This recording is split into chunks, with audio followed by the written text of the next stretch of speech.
If someday you should see Thomas the Tank Engine puffing happily along the line, he may be on his way to a village nestled deep in the heart of the island of Sodor. One December morning, Thomas whistled to all his friends, "It's nearly Christmas and I'll bring you lots of letters and parcels." But a week later, the storms came.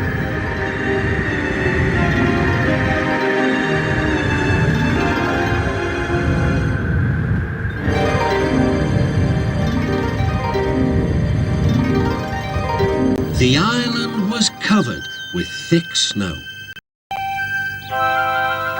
The engines found work difficult. Some had to help clear snow from the track, and workmen hacked away at the frozen banks of ice. Thomas and Percy were collecting important post for Christmas. "Driver said there's lots of post for the village," said Thomas. "I'll need an extra truck for it all." Percy was feeling left out.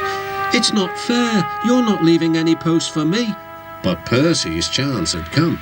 "There's been a change of plan," said Thomas's driver. "The Fat Controller needs us at the big station. Percy, you are to take Thomas's train to the village." Percy was delighted, but Thomas was sad. "I won't be able to say Happy Christmas to all my friends." "Don't worry," said Percy kindly. "I'll do it for you." "It's not the same," sighed Thomas. Percy was making good time on his way to the village when suddenly, "What's that?" called his driver. There ahead was a fogman by the line. He was holding a red light. "The village is cut off by snow," he shouted. "We need snowplows, workmen and a helicopter. Leave your trucks in the sidings and go back quickly." Percy was soon steaming to Harold's Earthfield. "Beep, beep," whistled Percy. "Wake up, lazy wings. The mountain villagers need your help. They're stranded."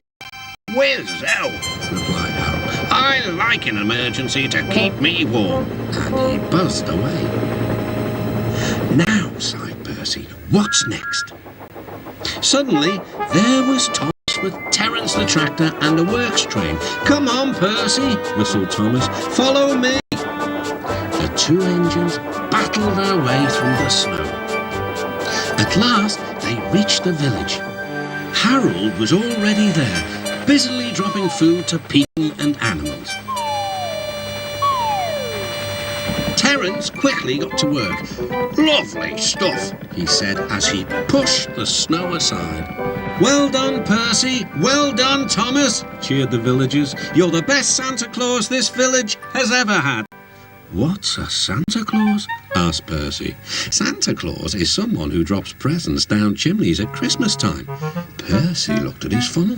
"I wonder if—" "No," laughed Thomas. "Chimneys, Percy, not funnels. Which reminds me, your post train is still back in the siding, isn't it?" Percy hurried back to fetch it. Just then, Toby arrived with Henrietta. "We've brought lots of hot drinks and food for the villagers," he whistled. That night, all the engines had gone back to their sheds except Toby. The villagers had made a plan to thank the engines. They loaded paint pots and parcels into Henrietta, then they set off through the moonlit countryside. All the engines were fast asleep in the sheds as Toby ran silently into the yards.